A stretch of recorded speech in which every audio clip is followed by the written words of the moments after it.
Hello ninth class, welcome to my YouTube channel. आज हम chapter number 2 exercise 2.5 का question number 5 करेंगे। 5 का फर्स्ट पार्ट है फैक्टराइज। इसमें आपको फैक्टर्स करने हैं। तो आप कैसे करेंगे? अभी आपने क्वेश्चन 5 से पहले ऊपर क्वेश्चन 4 किया है, उसकी भी अगर आपको नहीं समझ में आता तो आप मेरी वीडियोस देख सकते हैं। मैंने उसके ऊपर भी कोई वीडियोस बनाई हुई हैं। तो क्वेश्चन नंबर 5 जो है वो उसमें आपको फैक्टराइज करना है। फैक्टराइज करने के लिए अभी आपने ऊपर वाले क्वेश्चन में एक फार्मूला पढ़ा था, वही फार्मूला आपको यहाँ पे बनाना है। अब जैसे कि यहाँ पे हमारा 4x का स्क्वायर है, तो आप इसको लिख सकते हैं 2x का होल स्क्वायर। आप इसको लिखेंगे 2x का होल स्क्वायर प्लस, अब यहाँ पर है 9 को आप कैसे स्क्वायरिंग में बना सकते हैं? 3y आप लिख सकते हैं 3y का होल स्क्वायर प्लस, ऐसे ही आपको 16 बनाना है। 16 को आप लिख देंगे 4z का होल स्क्वायर। उसके बाद में आपने क्या करना है, प्लस है तो प्लस लगाना है। फिर फॉर्मूला होता है हमारा a square plus b square plus c square plus 2ab 2bc फिर प्लस 2ac। तो ये फार्मूला हमने क्वेश्चन नंबर 4 में यूज़ करा है, हम उसी के जैसा इसको बना रहे हैं। तो ए का स्क्वायर, बी का स्क्वायर, सी का स्क्वायर हमको मिल चुका है। अब हमको चाहिए है 2ab, तो हम इसमें अपने पास से 2 लगाएंगे। फिर ए बी बनाने के लिए ए जो है वो पहली टर्म हो गई आपकी, और जो बी है वो आपकी दूसरी टर्म हो गई है। तो ये आपका आ गया 2ab। उसके बाद में आप लिखेंगे 2bc, तो 2b की जगह पर 3y और c की जगह पर 4z। अभी फ़िलहाल आप सब में प्लस लगाइए, मैं आपको आसान तरीका बता रही हूँ ताकि आप कंफ्यूज ना होए। फिर आप लगाइए 2ac, तो ac के लिए a है हमारा 2x और c है हमारा 4z। तो इस टाइप से आपने इसको लिखना है। जब आप ऐसे लिखेंगे तो आप इसको देख लीजिए, 3 2 6 6 2 12, तो ये आ गया ना आपका 12xy। इसी तरीके से यहाँ पे 4 3 12 12 2 24, तो ये आपका 24 भी बनता है। 16 बनाने के लिए 4 2 8 8 2 16, तो आपका ये 16 भी बन जाता है। अब रही बात माइनस के साइन की, तो वेरी सिंपल, आप ये देखिए कि कहाँ पर माइनस लगा हुआ है, कहाँ पर माइनस लगा हुआ है। तो सबसे पहले 12xy तो प्लस के हैं, माइनस के 24yz हैं, और यहाँ पर माइनस के 16xz हैं। फिर आप देखिए कौन सी चीज़ ऐसी है जो इसमें भी है और इसमें भी है। तो कॉमन चीज़ हमको z दिख रही है कि z जो है वो इसमें भी आ रहा है z और इसमें भी आ रहा है z। तो इससे हमें ये समझ में आता है कि जो z वाली टर्म है वो नेगेटिव होगी। तो जहाँ जहाँ पर आपको z वाली टर्म्स दिख रही हैं उनको आप माइनस का बना दीजिए। तो 4z जो है वो माइनस के होंगे, और आपका 4z माइनस का होगा, और आपका 4z माइनस का होगा।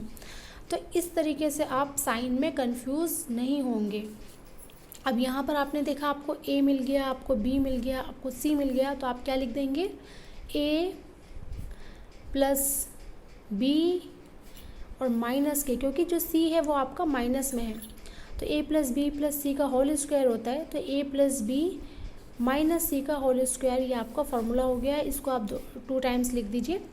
तो 2x प्लस 3y माइनस के 4z, और एक बार और लिख दीजिए 2x प्लस 3y माइनस के 4z। तो ये आपका आंसर आ चुका है, फैक्टराइज हो चुका है ये क्वेश्चन आपका।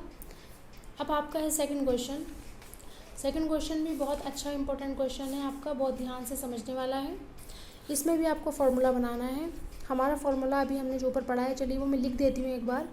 जो फार्मूला हमने ऊपर पढ़ा वो क्या था? वो था a प्लस बी प्लस सी का होल स्क्वायर।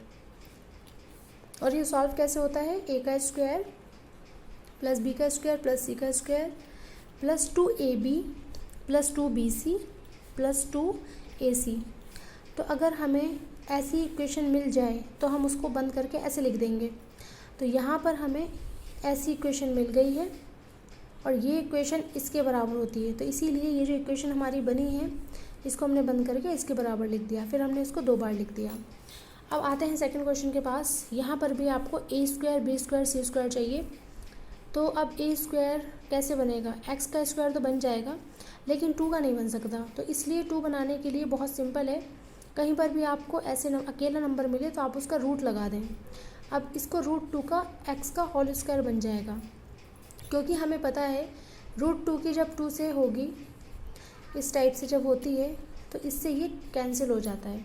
तो हम 2 को लिख सकते हैं रूट 2 का स्क्वायर, और x का स्क्वायर आपके पास है ही, प्लस y का स्क्वायर, प्लस इसी तरीके से 8 है। तो 8 को स्क्वायरिंग में कैसे बनाएं? तो 8 को स्क्वायरिंग में बनाते हैं 2√2।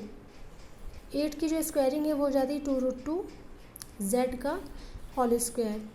अभी 2√2 क्यों लिखा ये भी मैं आपको चलिए बता देती हूँ साइड में कहीं पे। चलिए मैं आपको यहाँ पे बता देती हूँ ये क्यों लिखा है ऐसे करके। ये जो आपका 2√2 है, जब आप इसको सॉल्व करेंगे 2√2 का जब आप स्क्वायरिंग लगाएंगे तो इसका जब स्क्वायर होगा तो ये हो जाएगा 2 2 ज़ा 4, और जब √2 की स्क्वायरिंग होगी तो √2 से ये कैंसिल हो जाएगा, तो आपको मिलेगा खाली 2। इट मीन्स 4 2 ज़ा 8।